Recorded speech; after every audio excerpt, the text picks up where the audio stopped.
എനിക്കേറ്റവും പ്രിയപ്പെട്ടവരെ, നമുക്കിന്ന് നിത്യരക്ഷ പ്രാപിക്കാൻ ഞാൻ എന്തു ചെയ്യണം എന്ന ചോദ്യത്തിന് നമുക്ക് വിശുദ്ധ ഗ്രന്ഥത്തിൽ നിന്ന് തന്നെ ഉത്തരം കണ്ടെത്താൻ ശ്രമിക്കാം. ഒരു ദൈവവിശ്വാസി ത്യാഗമനോഭാവത്തോടെ അന്വേഷിക്കുന്നതും കണ്ടെത്തുന്നതും നിത്യരക്ഷയാണ്. നിത്യരക്ഷ കണ്ടെത്തിയാൽ പിന്നെ അവൻ ജീവിക്കുന്നത് അതിനുള്ള യോജിച്ച ഫലം പുറപ്പെടുവിച്ചുകൊണ്ടാണ്. ആത്മരക്ഷ എന്നുള്ളത് ആത്മജ്ഞാനം അഥവാ മാനസാന്തരം. നമുക്കെന്തോരം ആത്മജ്ഞാനം വന്നു നിറയുമോ അത്രമാത്രം നിത്യരക്ഷയെക്കുറിച്ചുള്ള അവബോധം നമുക്ക് ഉണ്ടാകും. ചുരുക്കി പറഞ്ഞാൽ, മാനസാന്തരം ഉണ്ടാകുന്നതിൻ്റെ തോതനുസരിച്ച് നന്മയെ പുൽകാനുള്ള ഒരു ത്വര നമ്മിൽ എപ്പോഴും ഉണ്ടായിരിക്കും. മിക്ക പ്രവാചകൻ്റെ പുസ്തകം 6-ാം അധ്യായത്തിൽ ദൈവത്തെ ഉപേക്ഷിച്ച് പാപപങ്കിലമായ ജീവിതം നയിച്ച സ്വന്തം ജനത്തെപ്പറ്റി ഹൃദയവേദനയോടെ പ്രവാചകനിലൂടെ ദൈവം ചോദിക്കുകയാണ്, എൻ്റെ പ്രിയപ്പെട്ട ജനമേ, ഞാൻ എന്തു തെറ്റാണ് നിങ്ങളോട് ചെയ്തത്? ഞാൻ നിങ്ങൾക്ക് ഒരു ശല്യമായിപ്പോയോ? ഞാനല്ലേ നിങ്ങളെ ഈജിപ്തിൽ നിന്ന് മോചിപ്പിച്ചത്? ഇപ്പോൾ പരിപാലിച്ചു കൊണ്ട് പോകുന്നതും ഞാനല്ലേ? എന്നെപ്പോലെ നിങ്ങളെ സ്നേഹിക്കാൻ മറ്റാരെങ്കിലും ഈ ലോകത്തുണ്ടോ? ഹൃദയഭേദകമായ ഈ പിതൃവാത്സല്യം നിറഞ്ഞ ഈ ചോദ്യം അവർ കേട്ടപ്പോൾ അവരുടെ ഹൃദയം ഉരുകി. ആത്മജ്ഞാനം കൊണ്ട് അവർ നിറഞ്ഞു.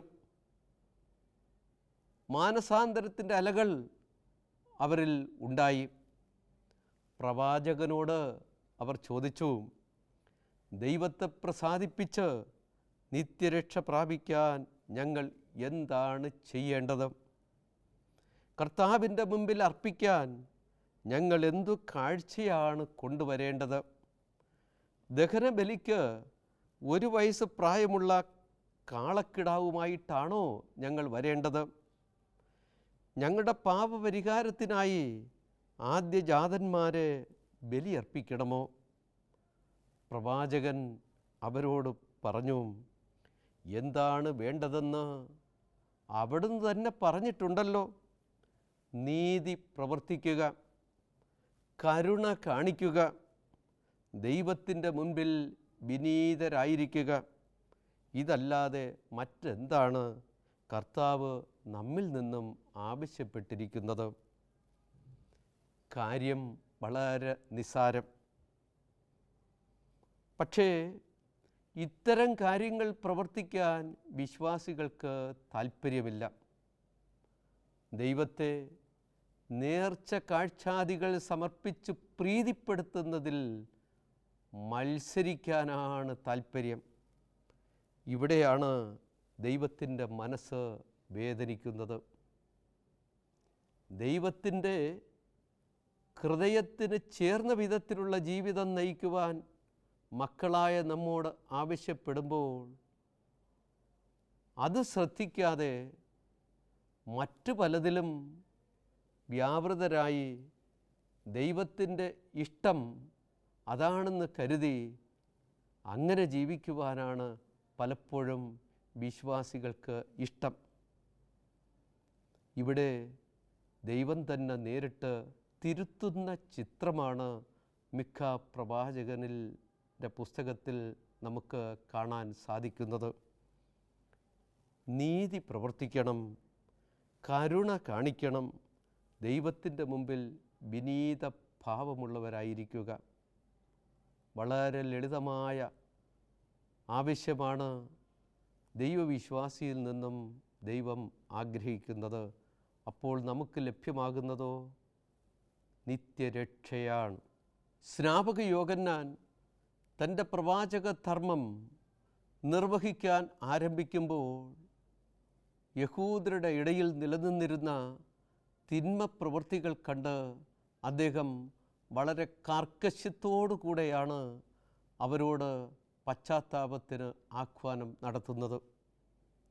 ഉറച്ച പാറകൾ കടുത്ത കൂടം കൊണ്ട് അടിച്ചാലേ പൊട്ടുകൊള്ളൂ എന്ന് അറിവുള്ള സ്നാപക യോഹന്നാൻ അവരോട് തീ തുപ്പുന്ന വാക്കുകളാണ് ഉപയോഗിച്ച് പശ്ചാത്താപത്തിന് ക്ഷണിക്കുന്നത്.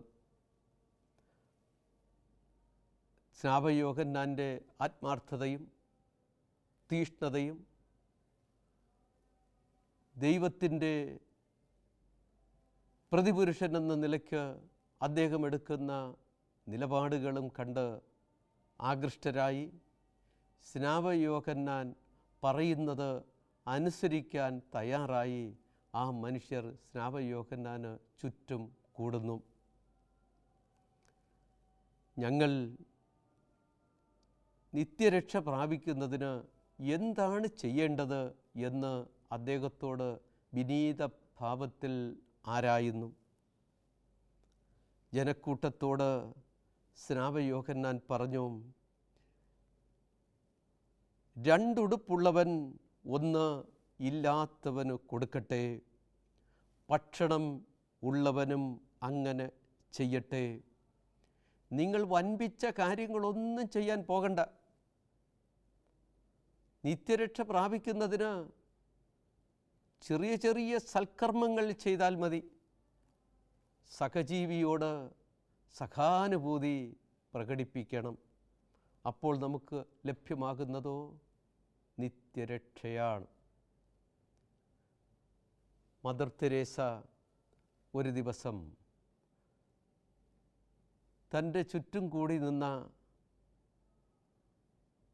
മനുഷ്യരോട് പറഞ്ഞു, നിങ്ങൾ എന്നെ വളരെ സ്നേഹത്തോടും വാത്സല്യത്തോടും കൂടെയാണ് കാണുന്നത്. നിങ്ങളെന്നെ സ്നേഹിക്കുകയും ആദരിക്കുകയും ബഹുമാനിക്കുകയും ചെയ്യുന്നു. നിങ്ങളെന്നെ ഒരു അമ്മയെപ്പോലെ കാണുന്നു. ഞാൻ പറയും, നിങ്ങളെന്നെ ഇത്രയേറെ ബഹുമാനിക്കുന്നു, പക്ഷേ ഇതിൻ്റെ ക്രെഡിറ്റ് പോകേണ്ടത് എൻ്റെ അമ്മയ്ക്കാണ്. എൻ്റെ അമ്മ എനിക്ക് തന്ന നല്ല പാഠങ്ങൾ ഞാൻ ഹൃദിസ്ഥമാക്കിയത് കൊണ്ടാണ് ഇന്ന് നിങ്ങളുടെ ആദരവ് പിടിച്ചു പറ്റുന്ന തരത്തിലുള്ള ഒരു ജീവിതം നയിക്കാൻ എനിക്ക് സാധിക്കുന്നത്. അമ്മ അവരുടെ മുമ്പിൽ ഒരു സംഭവം പറഞ്ഞു കൊടുത്തു. ഞങ്ങൾ ചെറുപ്പത്തിൽ വീട്ടിൽ അമ്മയോടൊപ്പം കഴിയുമ്പോൾ ഉച്ചയ്ക്ക് ഭക്ഷണം കഴിക്കാൻ സമയമായി.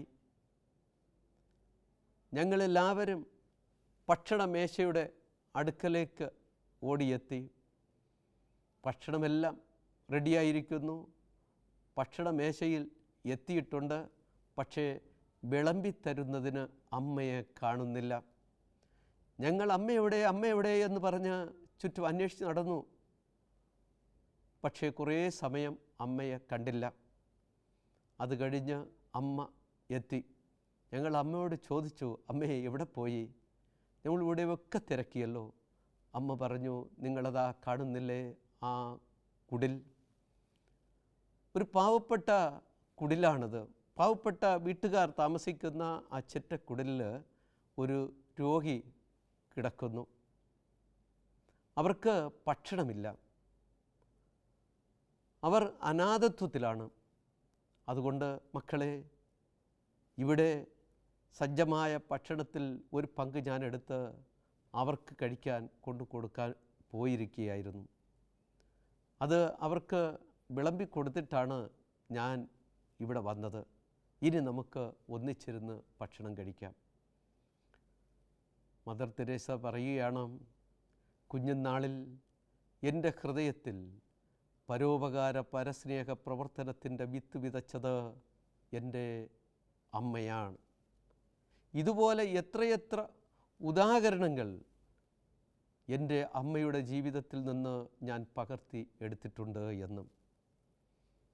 പ്രിയമുള്ളവരെ, ഇങ്ങനെയുള്ള നല്ല മാതൃകകൾ, പരോപകാര പരസ്നേഹ പ്രവർത്തനങ്ങളുടെ ബാലപാഠങ്ങൾ മക്കൾക്ക് പഠിക്കുവാനുള്ള അവകാശം മാതാപിതാക്കൾ കുടുംബത്തിൽ നൽകണം. എങ്കിൽ മാത്രമേ നിത്യരക്ഷ പ്രാപിക്കുന്നതിന് വഴി തുറക്കുകയുള്ളൂ. രണ്ടാമതായി നമ്മൾ അവിടെ കാണുന്നത്, ആ കൂട്ടത്തിൽ സ്നാപയോഹന്നാൻ്റെ മുൻപിൽ കൂടിയ ആളുകളുടെ ഇടയിൽ കുറേ ചുങ്കക്കാരുണ്ടായിരുന്നു.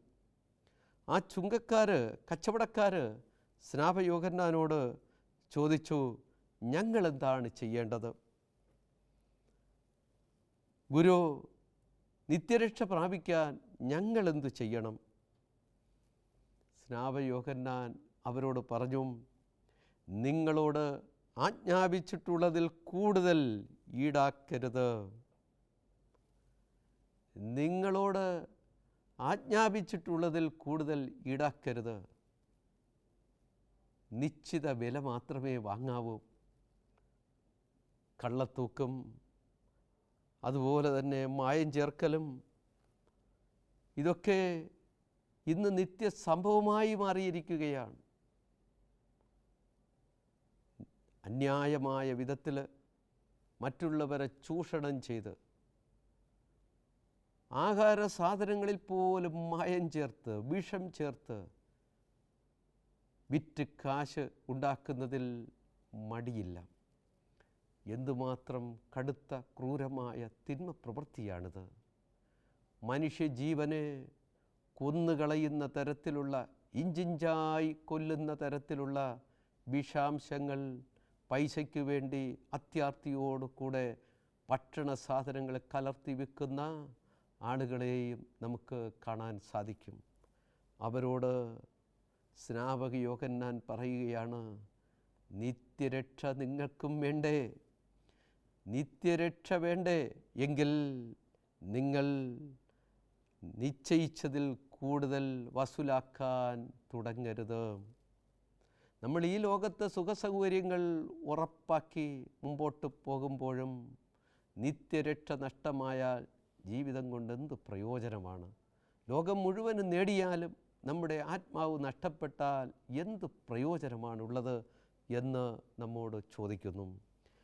മൂന്നാമതായി നമ്മൾ കാണുന്നത്, പടയാളികൾ, ഉദ്യോഗസ്ഥർ സ്നാപയോഹന്നാനോട് ചോദിക്കുകയാണ്, ഞങ്ങൾക്കും നിത്യരക്ഷ പ്രാപിക്കണമല്ലോ, ഞങ്ങളെന്താണ് ചെയ്യേണ്ടത്?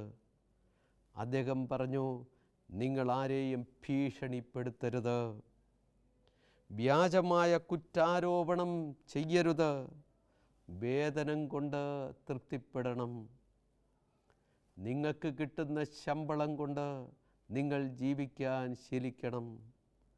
കൈക്കൂലിയും അതുപോലുള്ള മറ്റ് സമ്മാനങ്ങളും വാങ്ങി നിങ്ങൾ അന്യായമായി മനുഷ്യരെ പീഡിപ്പിക്കരുത് എന്ന്.